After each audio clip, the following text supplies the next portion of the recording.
Welcome to Guide Guru. We hope this video helps. You begin by locking a high-impact idea and the first shot. Choose a 1-3-second hook that stops scrolling. Once chosen, map a 15-30-second structure. Hook, one valuable point, and a clear CTA. This keeps retention high. Make sure to set vertical framing, bright lighting, and 9/16 composition so the algorithm treats it as shorts. Also record a clean, punchy line for the opening.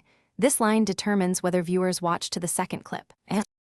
Once recording is done, you edit to control pacing and retention. You should make jump cuts at 0. 5 1-second rhythm during hooks and keep scenes tight so attention never drops. Add bold captions synced to speech.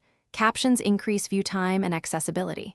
Layer subject, on-screen text, and supportive B-roll so visuals remain dynamic. Finally, balance audio. Compress voice for consistency, drop music under voice, and normalize so the first two you now publish with intent.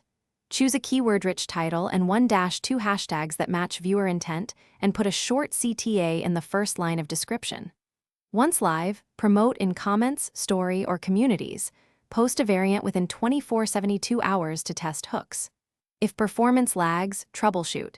Check retention graph, then swap the opening frame, tighten the first 3 seconds, or rewrite thumbnail text. Small changes there often flip performance quickly. Thanks for watching. Consider subscribing if we helped you today.